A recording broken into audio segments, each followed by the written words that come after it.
Everyone, Soma madam study গাইডে তোমাদের সবাইকে welcome জানাই। আজকে আমি ক্লাস 8-এর 4th অধ্যায় ঔপনিবেশিক অর্থনীতি চরিত্র এই অধ্যায়ের প্রশ্ন উত্তরগুলো আলোচনা করব। এর আগের ভিডিওতে আমি এই অধ্যায়টা ভালোভাবে বুঝিয়ে দিয়েছিলাম। তোমরা যারা ভিডিওটা দেখোনি, আমি ডেসক্রিপশন বক্সে লিঙ্কটা শেয়ার করে দেবো, তোমরা দেখে নেবে, অথবা প্লেলিস্ট অন করেও দেখে নিতে পারো। ভিডিওটা বেশি থেকে বেশি লাইক করবে, একই ক্লাসের বন্ধুদের সাথে ভিডিওটা বেশি করে শেয়ার করে নেবে। আর আমার চ্যানেলে নতুন হয়ে থাকলে চ্যানেলটিকে সাবস্ক্রাইব করে নাও, আর পাশে থাকা বেল আইকনটা অবশ্যই প্রেস করে নেবে, যাতে আমি চ্যানেলে নতুন ভিডিও আপলোড করার সাথে সাথে নোটিফিকেশন সবার আগে তোমাদের কাছে পৌঁছে যায়। ভিডিওটা স্কিপ না করে শেষ পর্যন্ত দেখতে থাকো, না হলে কিন্তু গুরুত্বপূর্ণ প্রশ্নগুলো মিস করে যাবে। এর আগের ভিডিওতে অনুশীলনীর প্রশ্নের কিছুটা আমি আলোচনা করে দিয়েছিলাম।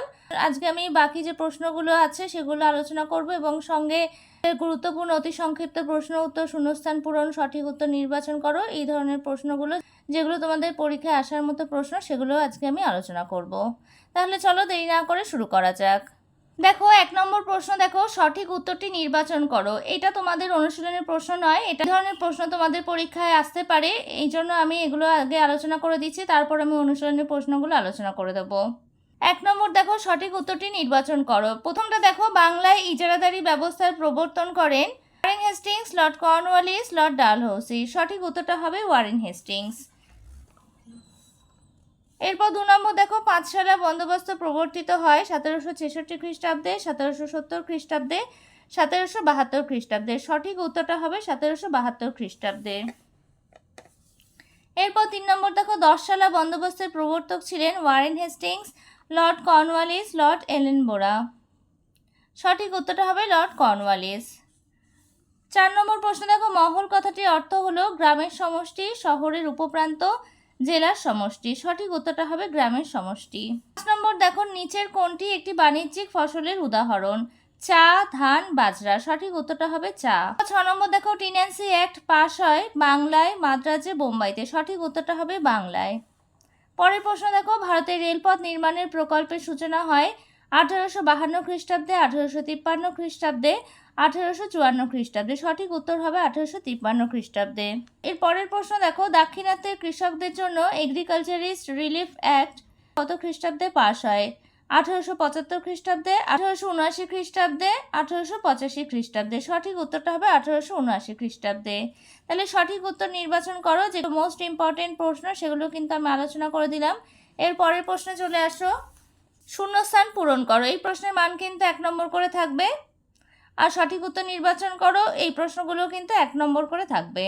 স্থায়ী বন্দোবস্ত চালু করেন ড্যাশ। কি কি অপশন আছে দেখো, হেস্টিংস, কর্নওয়ালিস, ডালহৌসি। সঠিক উত্তর হবে কর্নওয়ালিস। 2 নম্বর দেখো, রায়ত শব্দের অর্থ হলো, অপশন দেখো জমি, কৃষক, মহাজন। সঠিক উত্তরটা হবে কৃষক। এর পরের প্রশ্ন দেখো, নীল বিদ্রোহ শুরু হয়েছিল 1859, 1860, 1864 খ্রিস্টাব্দে। সঠিক উত্তর হবে 1859 খ্রিস্টাব্দে। এর পরের প্রশ্ন দেখো, ড্যাশ অপশন কি কি আছে দেখো, অবশিল্পায়নের মন্বন্তরের দস্তকের ফলে ভারতের কৃষি অর্থনীতিতে বাড়তি চাপ পড়েছিল। সঠিক উত্তর হবে অবশিল্পায়নের। এর পরের প্রশ্ন দেখো, বার্মার রাজধানী ছিল ড্যাশ, ব্রহ্মদেশ, রেঙ্গুন, ওটাকামুন। সঠিক উত্তর হবে রেঙ্গুন। তাহলে শূন্যস্থান পূরণ করো, আমি আলোচনা করে দিলাম। বইয়েও কিছু শূন্যস্থান পূরণ আছে, সেগুলো আমি আগে আলোচনা করে দিয়েছি। আজকে আমি আরও কিছু গুরুত্বপূর্ণ শূন্যস্থান পূরণ আলোচনা করে দিলাম। এরপর দেখো, অতি সংক্ষিপ্ত প্রশ্ন উত্তর। এই প্রশ্নের মানও কিন্তু 1 নম্বর করে থাকবে। প্রথম প্রশ্ন দেখো, কে কত খ্রিস্টাব্দে চিরস্থায়ী বন্দোবস্ত প্রবর্তন করেন? উত্তরটা হবে লর্ড কর্নওয়ালিস, 1793 খ্রিস্টাব্দে।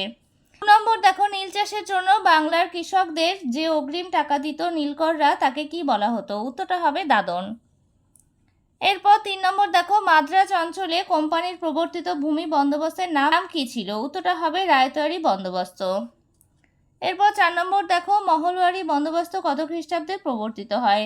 উত্তরটা হবে 1822 খ্রিস্টাব্দে। এই প্রশ্নগুলো কিন্তু খুব গুরুত্বপূর্ণ প্রশ্ন, এগুলো তোমরা খুব ভালোভাবে পড়বে। এর পরের প্রশ্ন দেখো, দাক্ষিণাত্য হাঙ্গামা কোন সময়ে সংঘটিত হয়? উত্তরটা হবে 1875 খ্রিস্টাব্দে। এর পরের প্রশ্ন দেখো, বাংলায় কোথায় কবে প্রথম পাটকল স্থাপিত হয়? উত্তরটা হবে হুগলির রিষড়ায়, 1855 খ্রিস্টাব্দে। এরপর 7 নম্বর দেখো, রেলপথ ব্যবস্থার পরিকল্পনা কে করেন? উত্তরটা হবে লর্ড ডালহৌসি। পরের প্রশ্ন দেখো, ভারতে কত খ্রিস্টাব্দে টেলিগ্রাফ ব্যবস্থার প্রবর্তন হয়? উত্তরটা হবে 1851 খ্রিস্টাব্দে। এরপরের প্রশ্ন দেখো, সম্পদের নির্গমন কি? ভারত থেকে ব্রিটেনের সম্পদের নিরন্তর চলে যাওয়া। পরের প্রশ্ন দেখো, সম্পদ নির্গমনের তত্ত্বটি কে প্রথম ভারতে প্রচার করেন? উত্তরটা হবে দাদাভাই নওরোজি।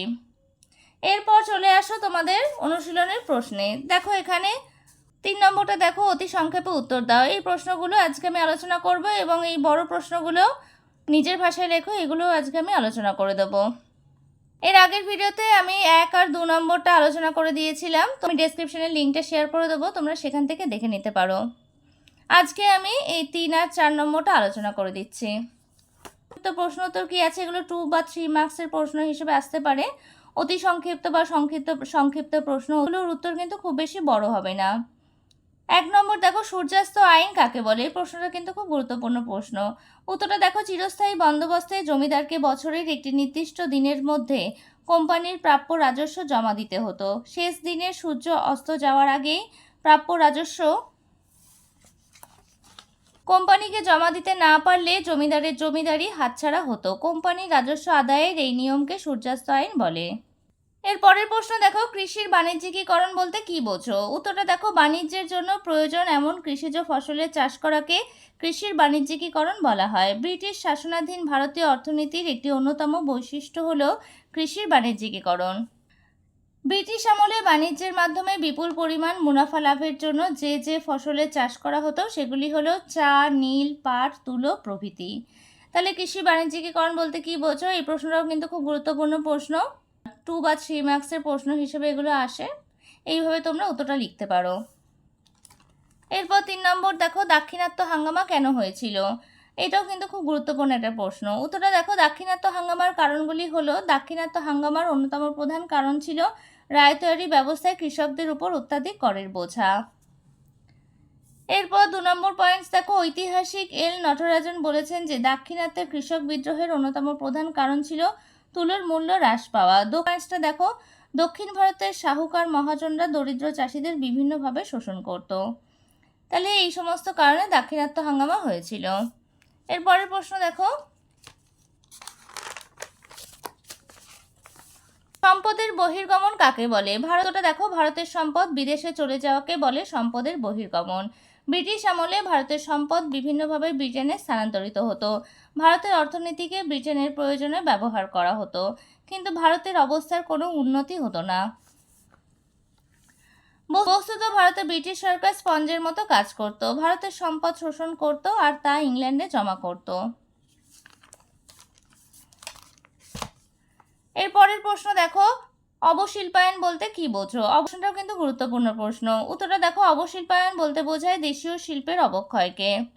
ভারতে ব্রিটিশ শাসন প্রতিষ্ঠার পর থেকে ধীরে ধীরে দেশীয় শিল্পের অবক্ষয় ঘটতে থাকে।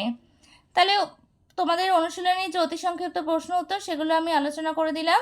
এরপরে দেখো, নিজের ভাষায় লেখো। এখানে তোমার 5টা প্রশ্ন আছে, এই প্রত্যেকটা প্রশ্নই আমি আলোচনা করে দিচ্ছি। তাহলে 1 নম্বর প্রশ্ন দেখো, বইতে ক খ গ ঘ করে মার্কিং করা আছে, আমি এখানে 1 2 করে মার্কিং করে নিয়েছি। প্রথম প্রশ্নটা দেখো, বাংলার কৃষক সমাজের উপর চিরস্থায়ী বন্দোবস্তের প্রভাব কেমন ছিল বলে তোমার মনে হয়? এগুলো হচ্ছে 5 মার্কসের প্রশ্ন হিসেবে আসতে পারে। এগুলো রচনাধর্মী বা বড় প্রশ্ন, এগুলো 5 মার্কসের প্রশ্ন হিসেবে আসে। উত্তরটা দেখো, বাংলার গভর্নর জেনারেল লর্ড কর্নওয়ালিস বাংলার জমিদারদের সঙ্গে ভূমি রাজস্ব আদায়ের যে ব্যবস্থা চালু করেছিলেন তা চিরস্থায়ী বন্দোবস্ত নামে পরিচিত। এই বন্দোবস্তের প্রভাবে বাংলার কৃষক সমাজের সুফল লক্ষ্য করা যায়, আবার বাংলার কৃষককুলের অনেক ক্ষতি হয়। এই চিরস্থায়ী বন্দোবস্তের সুফল এবং কুফলগুলি হলো নিম্নরূপ। প্রথমে হেডিং করবে চিরস্থায়ী বন্দোবস্তের সুফল। 1 নম্বর পয়েন্টস দেখো, চিরস্থায়ী বন্দোবস্তের ফলে জমিদারগণ জমির মালিকানা সম্বন্ধে নিশ্চিত হন, তাই তারা বন জঙ্গল পরিষ্কার করে চাষযোগ্য জমির পরিমাণ বাড়াতে থাকেন এবং তারা মূলধন বিনিয়োগেও উৎসাহ পান। 2 নম্বর দেখো, অত্যাচারমূলক খাজনা বা রাজস্ব আদায়ের হাত থেকে কৃষকরা মুক্তি পায়। 3 নম্বর দেখো, জমিদারগণ বংশানুক্রমিক জমিদারি সত্ত্ব লাভ করার ফলে অনেক জমিদার নিজ নিজ এলাকার উন্নয়নে মনোনিবেশ করেছিলেন। তাহলে সুফলটা এইভাবে পয়েন্টস করে লিখবে। এরপর হেডিং করবে কুফল, চিরস্থায়ী বন্দোবস্তের কুফল। 1 নম্বর পয়েন্টস দেখো, চিরস্থায়ী বন্দোবস্তে জমিতে কৃষকদের কোনো মালিকানা সত্ত্ব ছিল না।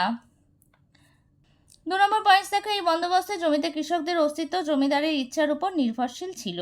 কৃষকরা খাজনা দিতে না পারলে তার জমি বাজেয়াপ্ত করত।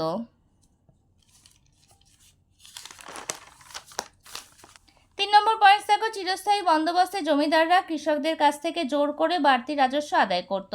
নানা ধরনের আবওয়াব বা বেআইনি করও আদায় করত। এবার প্যারা চেঞ্জ করে লিখবে, এই ভূমি বন্দোবস্ত জমিদারের পক্ষে সুবিধাজনক হলেও কৃষকদের জন্য আদৌ সুখকর ছিল না। তাহলে এইভাবে পয়েন্টস করে তোমরা উত্তরটা লিখতে পারো। এর পরের প্রশ্নে চলে আসো। 2 নম্বর প্রশ্ন দেখো, চিরস্থায়ী বন্দোবস্তের সঙ্গে রায়তওয়ারি ও মহলওয়ারি বন্দোবস্তগুলি তুলনামূলক আলোচনা করো। তিনটির মধ্যে কোনটি কৃষকদের জন্য কম ক্ষতিকর বলে তোমার মনে হয়? যুক্তি দিয়ে লেখো। তিনটে বন্দোবস্তের পার্থক্য তোমাদের লিখতে হবে। এইভাবে হেডিং করে নেবে, চিরস্থায়ী বন্দোবস্ত, রায়তওয়ারি বন্দোবস্ত, মহলওয়ারি বন্দোবস্ত। 1 নম্বর পয়েন্টসটা দেখো, এই বন্দোবস্তে মানে চিরস্থায়ী বন্দোবস্তে কোম্পানি রাজস্ব আদায় করত জমিদারের কাছ থেকে। এদিকে রায়তওয়ারি বন্দোবস্তে রায়ত বা চাষিদের কাছ থেকে রাজস্ব আদায় করত। আর মহলওয়ারি বন্দোবস্তে মহল বা গ্রাম সমষ্টির প্রধানের কাছ থেকে রাজস্ব আদায় করা হতো। তাহলে 1 নম্বর পয়েন্টস হয়ে গেল। এবার 2 নম্বর দেখো, বাংলা, বিহার, উড়িষ্যায় চিরস্থায়ী বন্দোবস্ত চালু ছিল। এদিকে রায়তওয়ারি বন্দোবস্তে 2 নম্বর পয়েন্টস দেখো, দক্ষিণ ও দক্ষিণ পশ্চিম ভারতে মাদ্রাজ ও বোম্বাই প্রেসিডেন্সির কিছু অংশে এই বন্দোবস্ত চালু ছিল। আর মহলওয়ারি বন্দোবস্ত কোথায় চালু ছিল দেখো, উত্তর পশ্চিম ভারত, মধ্য ভারত ও গাঙ্গেয় উপত্যকা অঞ্চলে মহলওয়ারি বন্দোবস্ত চালু ছিল। এর পরের পয়েন্টসটা দেখো, 3 নম্বর পয়েন্টস দেখো, এই বন্দোবস্তে জমিদার ইচ্ছা মতো রাজস্বের হার নির্ধারণ করতে পারত। এটা চিরস্থায়ী বন্দোবস্তে। এরপর রায়তওয়ারি বন্দোবস্তে দেখো, এই বন্দোবস্তে 20 থেকে 30 বছর অন্তর খাজনার হার বৃদ্ধি পেত। খাজনার পরিমাণ ছিল 45 থেকে 55%। এরপর মহলওয়ারি বন্দোবস্তে দেখো, মহলওয়ারি বন্দোবস্তে 20 থেকে 30 বছর অন্তর খাজনার হার বৃদ্ধি পেত। খাজনার হার ছিল উৎপন্ন ফসলের 2/3 অংশ। তাহলে এই তিনটে বন্দোবস্তের মধ্যে চিরস্থায়ী বন্দোবস্ত কৃষকদের পক্ষে কম ক্ষতিকারক ছিল। এরপর দেখো, যুক্তি এইভাবে হেডিং করে নেবে, যুক্তি দিয়ে বোঝাতে হবে। 1 নম্বর পয়েন্টস লিখবে, তিনটে বন্দোবস্তের মধ্যে চিরস্থায়ী বন্দোবস্তে কৃষকদের দেয় খাজনার হার কম ছিল। 2 নম্বর দেখো, চিরস্থায়ী বন্দোবস্তের ফলে কিছু মহানুভব জমিদারের সৃষ্টি হয়। তারা কৃষি ব্যবস্থা ও কৃষকদের উন্নতিতে সচেষ্ট হন। তারা স্থানীয় পথঘাট নির্মাণ, পুকুর খনন করে জনকল্যাণে ব্রতী হন। 2 নম্বর দেখো, 76-এর মন্বন্তরের পর বাংলার 1/3 জমি অনাবাদী ও পতিত হয়ে পড়ে। বিভিন্ন জমিদার এই পতিত জমি আবাদযোগ্য করে কম খাজনায় কৃষকদের হাতে তুলে দেন। ফলে চাষযোগ্য জমির পরিমাণ বাড়ে। যুক্তিটা এইভাবে তোমরা পয়েন্টস করে লিখে দেবে। তাহলে এই প্রশ্নের উত্তরটা শেষ হয়ে গেল। এর পরের প্রশ্ন দেখো, 3 নম্বর প্রশ্ন দেখো, কৃষির বাণিজ্যিকীকরণের সঙ্গে কৃষক অসন্তোষ ও বিদ্রোহের কি সরাসরি সম্পর্ক ছিল? সেই নিরিখে দাক্ষিণাত্যের হাঙ্গামাকে তুমি কিভাবে বিচার করবে? উত্তরটা দেখো, প্রথম পার্টের উত্তরটা দেখো, ভারতবর্ষ কৃষি প্রধান দেশ। কৃষিকাজ ও চাষবাস ভারতবাসীর প্রধান পেশা। ভারতবাসী প্রধানত খাদ্যশস্যের চাষ করত। ইংরেজ আমলে বাণিজ্য ফসল যেমন চা, কফি, তুলা, কফি হবে, চা, কফি, তুলা, নীল চাষ শুরু হলে এবং চড়া হারে রাজস্ব ধার্য হলে কৃষক অসন্তোষ ও বিদ্রোহ ঘটে। এরপর হেডিং করবে, কৃষির বাণিজ্যিকীকরণ ও কৃষক অসন্তোষ। 1 নম্বর পয়েন্টস দেখো, কৃষির বাণিজ্যিকীকরণের ফলে সাধারণ ভারতীয় কৃষকগণ লাভবান হতে পারেনি, বরং ক্ষতিগ্রস্ত হয়েছিল। বাস্তবে কৃষিক্ষেত্রে যতটুকু উন্নতি হয়েছিল তার বেশিরভাগ সুযোগ সুবিধাই কাজে লাগিয়েছিল আর্থিকভাবে শক্তিশালী কৃষিজীবীরা। এরপর 2 নম্বর পয়েন্টস দেখো, চড়া হারে রাজস্ব আদায়ের জন্য কৃষি থেকে কৃষকদের উপার্জন কম হতো। লাভ হতো ঔপনিবেশিক সরকার, জমিদার ও মহাজনদের। এরপর 3 নম্বর পয়েন্টস দেখো, ব্রিটিশ সরকার কৃষকদের স্বার্থ রক্ষার জন্য কোনো ব্যবস্থা গ্রহণ করতো না। অপরদিকে ব্রিটিশ সরকারের পুলিশ ও প্রশাসন কৃষক শোষণকারীদের রক্ষা করত। প্রথম পার্টের উত্তরটা আলোচনা করে দিলাম। এর পরের পার্টে লিখবে দাক্ষিণাত্য হাঙ্গামা। দাক্ষিণাত্য হাঙ্গামা হেডিং করে নেবে। দেখো, 1875 খ্রিস্টাব্দের মে থেকে সেপ্টেম্বর মাস পর্যন্ত দাক্ষিণাত্যের পুনা ও আহমেদনগর জেলার কৃষকরা যে বিদ্রোহ করেছিল তা দাক্ষিণাত্য হাঙ্গামা নামে পরিচিত। ব্রিটিশ আমলে কৃষি বাণিজ্যিকীকরণ দাক্ষিণাত্য হাঙ্গামার ক্ষেত্রে অন্যতম কারণ ছিল। তাই দাক্ষিণাত্য হাঙ্গামা কেন হয়েছিল দেখো, প্রথম পয়েন্টস করে নেবে। অত্যাধিক ভূমি রাজস্ব। দাক্ষিণাত্যে রায়তওয়ারি বন্দোবস্ত অনুসারে কৃষকের কাছ থেকে সরকার সরাসরি রাজস্ব আদায় করত। তার উপরে রাজস্বের হার ছিল খুব চড়া। পরে পয়েন্টস করবে তুলোর মূল্য হ্রাস। দক্ষিণ ভারতে চাষিরা তুলোর চাষ করত। ঊনবিংশ শতকের দ্বিতীয় ভাগে আমেরিকার গৃহযুদ্ধ চলে। এই সময় আমেরিকা থেকে ইংল্যান্ডে তুলো আনা বন্ধ হয় এবং এটা তোমরা অ্যাড করে নেবে, দক্ষিণ ভারত থেকে তুলো আমদানি করা হতো এবং তার ফলে দাক্ষিণাত্যে তুলোর চাষ বেড়ে যায়। কিন্তু আমেরিকায় গৃহযুদ্ধ থেমে গেলে আবার আমেরিকা থেকে ইংল্যান্ডে তুলো আনা শুরু হয়। তখন ভারতে তুলো রপ্তানি কমে যায়। অপরদিকে চাষিদের ভূমি রাজস্বের হার ও মহাজনদের সুদের হার বেড়ে যায়। ফলে কৃষকরা বিদ্রোহ ঘোষণা করে। ঐতিহাসিক এল নটরাজন বলেছেন যে দাক্ষিণাত্যে কৃষক বিদ্রোহের অন্যতম প্রধান কারণ ছিল তুলোর দাম কমে যাওয়া।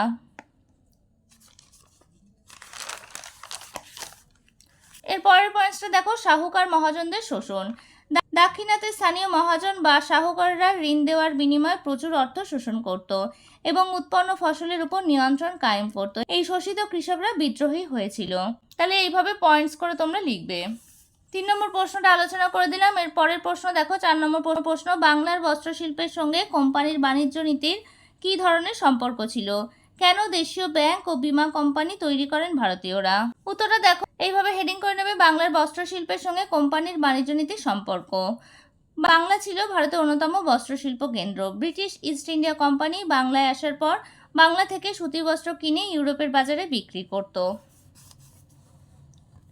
বাংলার কাপড় এত সস্তা ছিল যে ইংল্যান্ডের তৈরি কাপড় তার সঙ্গে পেরে উঠত না। এই অবস্থায় বাংলার বস্ত্রশিল্পের সঙ্গে কোম্পানির বাণিজ্য নীতি নির্ধারিত হয়। এবার পয়েন্টস করে এভাবে লিখবে, কিভাবে বাণিজ্য নীতি নির্ধারিত হয় এভাবে পয়েন্টস করে লিখবে। প্রথমত, ব্রিটেনের বস্ত্র উৎপাদকরা ব্রিটিশ ইস্ট ইন্ডিয়া কোম্পানির বাংলা থেকে বস্ত্র নিয়ে ইংল্যান্ডের বাজারে বিক্রি করার বিরোধিতা করেছিল। তাদের চাপে ব্রিটিশ সরকার ভারতের কাপড় আমদানির উপর চড়া শুল্ক ধার্য করে। দ্বিতীয়ত, 1757 খ্রিস্টাব্দে পলাশীর যুদ্ধের পর ব্রিটিশ ইস্ট ইন্ডিয়া কোম্পানি বাংলার ব্যবসা বাণিজ্য নিয়ন্ত্রণ করার ক্ষমতা অর্জন করে।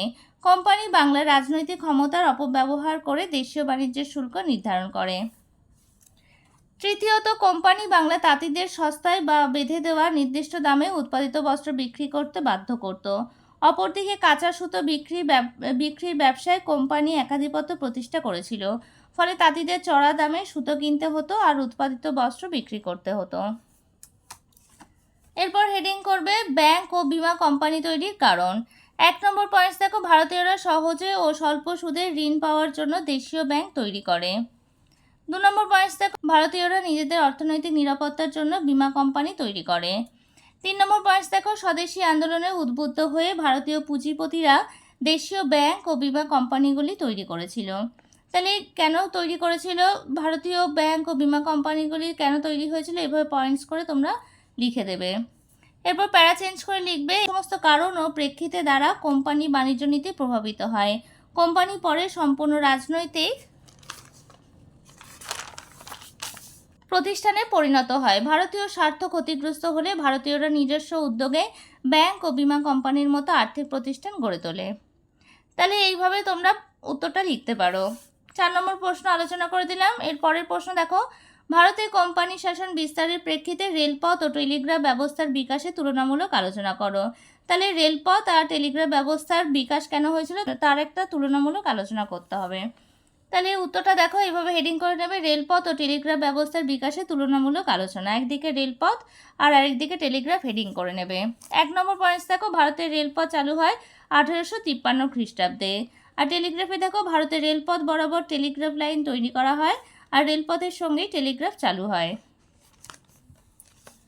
2 নম্বর পয়েন্টস দেখো, রেলপথ বিভিন্ন বন্দর, শহর, সেনাঘাঁটি, শিল্প ও খনি অঞ্চলকে যুক্ত করে। আর 2 নম্বর দেখো, টেলিগ্রাফে 2 নম্বর দেখো, টেলিগ্রাফ লাইনও এগুলিকে যুক্ত করে। মানে যেসব অঞ্চলে রেলপথ হয়েছিল সেই সব অঞ্চলেও টেলিগ্রাফ লাইন যুক্ত হয়। 3 নম্বর পয়েন্টস দেখো, বিভিন্ন প্রদেশ ও প্রাদেশিক রাজধানীকে যুক্ত করা এবং বিদ্রোহ কবলিত অঞ্চলে দ্রুত সৈন্য পাঠানোর জন্য রেলপথ জরুরি ছিল। আর টেলিগ্রাফে 3 নম্বর দেখো, বিদ্রোহের সংবাদ পাঠানো, জরুরি তথ্য দ্রুত পাঠানোর জন্য টেলিগ্রাফ অতি প্রয়োজনীয় ছিল। তাহলে এইভাবে পয়েন্টস করে তোমরা তুলনামূলক আলোচনা করতে পারো।